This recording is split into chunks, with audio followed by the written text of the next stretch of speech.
Hi friends, வணக்கம் and welcome to my channel. 100 days of weight loss சேனலில் day 23 பார்க்க போகிறோம். ஸோ இன்றைக்கி என்னெல்லாம் சாப்பிட்டேன், டே எப்படி போச்சு அப்படின்னு சில டிப்ஸும் ஷேர் பண்ணியிருக்கேன். வாங்க வீடியோக்குள்ளே போகலாம். மார்னிங் டீ தான் குடித்தேன், நாட்டு சக்கரை போட்டு. என்னுடைய லாங் டைம் ஃபாலோவருக்கு தெரியும், முன்னாடி நான் எவ்வளோ குடித்தேன், இப்போ எவ்வளோ குடிச்சேன்னு கொஞ்சம் கொஞ்சமாக டீயை குறைச்சிக்கிட்டே வரேன். அதுக்கப்புறம் பார்த்திங்கன்னா, இது இந்த பாதாம் பீஸுன்னு இருக்கும் இல்லையா, அதை நைட் ஊற வச்சுருந்தேன். அது கூட ஒரு ஸ்பூன் அளவுக்கு பூஸ்ட்டு, அதாவது ஹோம்மேடு பூஸ்ட்டும் கொஞ்சம் துணோண்டு தேனும் ஊற்றி சாப்பிட்டேன். இது அவ்வளோ ரொம்ப நல்லது. நம்ம டெலிவரிக்கு அப்புறமா இது சாப்பிட்டுக்கிறது பாதாம் பீஸ் ரொம்ப நல்லது. அதை பற்றி நான் டீட்டெயில் வீடியோ அப்லோட் பண்ணுறேன், அதில் என்னெல்லாம் பெனிஃபிட்ஸ் இருக்குது, எப்போல்லாம் சாப்பிட்ணும் அப்படின்ட்டு. ஸோ இன்றைக்கி அதுதான் சாப்பிட்டேன். நேற்று நான் சொல்லியிருந்தேன் இல்லையா, நேற்று வீடியோ பார்த்தீங்கன்னா தெரிஞ்சிருக்கும். வெயிட்டை பார்த்தீங்கன்னா எனக்கு செம்ம அப்செட்டு. ஸோ எப்படியாவது காப்ஸ் கம்மி பண்ணணும் அப்படின்றதுனால இன்றைக்கி ஃபுல்லாக ஃப்ரூட்ஸ் மட்டும்தான் எடுத்துக்கிட்டேன். ஒரு 200 அளவுக்கு 200 கிராம் அளவுக்கு பப்பாயாவும் ஒரு 3 துண்டு அளவுக்கு கொஞ்சம் எனர்ஜிக்காக சக்கரவள்ளி கிழங்கும் சாப்பிட்டேன். ஸோ இதுதான் சாப்பிட்டேன். இன்றைக்கி எனக்கு நிஜமாமே ஒரு மாதிரி என்ன சொல்லணும்னு தெரியல. தூங்கிட்டு இருந்தவங்களை மூஞ்சில் தட்டி தண்ணி எழுப்பி விட்ட மாதிரி எனக்கு ஒரு மாதிரி ஆகிடுச்சு. நேற்று வெயிட்டை பார்த்தோந்தி அட்லீஸ்ட் வெயிட் குறையாமல் அந்த வெயிட்லேயே கூட ஸ்டப்னாக நின்றுருக்கலாம். பட் ஆனால் மறுபடியும் ஏதோ சொன்ன மாதிரி ஒரு படி என்ன 9% மறுபடியும் அதே பழைய வெயிட்டுக்கே வந்துருச்சு. டே 1 வெயிட்டுக்கே வந்துருச்சு.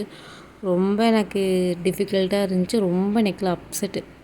ஸோ அதனால் இன்றைக்கி பார்த்திங்கன்னா மார்னிங் பிரேக்ஃபாஸ்ட் இந்த மாதிரி கொஞ்சம் ஆயில் எதுவுமே இல்லாமல் காப்ஸ் கம்மியாக இருக்கணும் அப்படின்றதுனால இன்றைக்கி இதான் எடுத்துக்கிட்டேன். பப்பாயா எனக்கு ரொம்ப பிடிக்கும். அது இந்த பப்பாயா ரொம்ப ஸ்வீட்டாக இருந்துச்சு. ரொம்ப நல்லா ரசித்து சாப்பிட்டேன். ஸோ இந்த மாதிரி ஃபுட்னால் நான் எடுத்துக்குவேன், எந்த இதுவும் இல்லை. என்ன ஒன்றுனா பேபி பார்த்துட்டு ஸோ நமக்குன்னு தனியாக கேர் பண்ணி எடுக்கிறது கொஞ்சம் கஷ்டமாக இருக்குது, அது மட்டும்தான். ஸோ மத்தியானம் லஞ்சுக்கு பார்த்திங்கன்னா சாப்பாடு, அதாவது சாதம், அதுக்கப்புறம் பார்த்திங்கன்னா கீரை, இது அரைக்கீரையா சிறுகீரையான்னு தெரியல, ஏதோ ஒரு கீரை, அந்த பொருள் சாப்பிட்டேன். இன்றைக்கி நான் செஞ்ச எல்லா ரெசிபியுமே டோட்டலாக சாப்பாடு நல்லா வேகலை. அது மாதிரி குழம்புல பார்த்திங்கன்னா முருங்கைக்காய் டேஸ்ட் நல்லாவே இல்லை. கீரை குழஞ்சி போச்சு. ஸோ எப்படி எல்லாத்தையும் மேட்ச் பண்ணி சாப்பிட்டாச்சு. 150 கிராம் அளவுக்கு ரைஸு, ஒரு 6 இதுக்கு முன்னாடியுமே ஒரு 4-5 முருங்கைக்காய் நான் எடுத்து அதுக்கப்புறம் சாப்பிட்டேன். ஸோ அதை வீடியோவில் காட்டல. முருங்கைக்காய் நிறைய சாப்பிட்டேன்.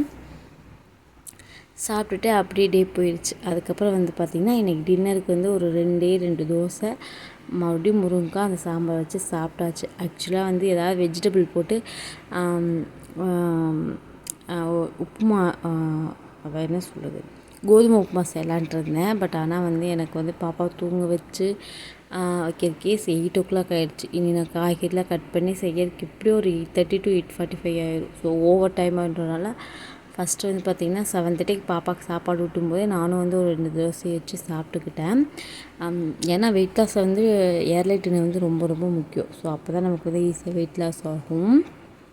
இப்போ நம்ம ஸோ இப்படி தான் நான் டின்னர் சாப்பிட்டு எனக்கு டே இப்படி தான் கம்ப்ளீட் ஆச்சு. ஒரு சின்னதாக ஒரு விஷயம் சொல்லணும்னு நினைக்கிறேன். என்னென்னா, இப்போ நம்ம லேடிஸ் சமைப்போம் இல்லையா, சமைக்கும்போது டக்கு டக்குன்னு ஏதாவது ஒன்று மெண்டுக்கிட்டே இருக்கணும் போன தோலோ, இல்லை பசி எடுக்கும், அந்த மாதிரிலாம் இருக்கும்போது உங்களுக்கு வெயிட் லாஸாக பசிச்சிச்சு அப்படின்னா இந்த 2 விஷயங்களை ட்ரை பண்ணி பாருங்கள். ஒன்று, பசிச்சிச்சுன்னா ஃபஸ்ட்டு தண்ணி குடிங்க. தண்ணி குடிச்சிட்டு மறுபடியும் உங்களுக்கு பசிக்குது அப்படின்னா கேரட்டு, அதுக்கப்புறம் பார்த்திங்கன்னா பெரிய நெல்லிக்காய், ஓகேங்களா, கடலை பருப்பி, இதெல்லாம் வச்சுக்கோங்க பக்கத்தில். கிச்சன்கிட்ட ஏதாவது ஒரு பாக்ஸில் போட்டு வச்சுக்கோங்க. பசிச்சுன்னா டக்குன்னு எடுத்துக்கோங்க. எப்போவுமே டெய்லி ஒரு கேரட்டு, வெள்ளரிக்காய் அந்த மாதிரி ஏதாவது ஒன்று எடுத்து வெளில வச்சுக்கோங்க. ஏன்னா அதெல்லாம் சாப்பிட்டிங்கன்னா டக்குன்னு உங்களுக்கு ஃபுல்லாக இருக்கும். ரொம்ப நேரம் குறைச்சிக்கிட்டு மெண்டுக்கிட்டே இருக்கலாம். நமக்கு என்ன தோணும், நம்ம நேரம் சாப்பிட்டே இருக்க மாதிரி தோணும். ஸோ வாயு சீக்கிரமாக டயர்ட் ஆகிடும். ஸோ நம்ம அடுத்து இந்த ஃபுட்டையும் சாப்பிட்டு அதாவது தேவையில்லாத ஃபுட்டை நம்ம சேர்த்துக்க மாட்டோம். தேவையில்லாத கேலரிஸ் நம்ம உடம்புக்குள்ளே போகாது. ஸோ அதுக்காக தான் கண்டிப்பாக இன்றைக்கி இந்த வீடியோ உங்களுக்கு யூஸ்ஃபுல்லாக இருக்கும் நம்புகிறேன். யூஸ்ஃபுல்லாக இருந்துச்சுன்னா வீடியோக்கு ஒரு லைக் கொடுங்க. மறக்காமல் நம்ம சேனலை சப்ஸ்கிரைப் பண்ணிக்கோங்க.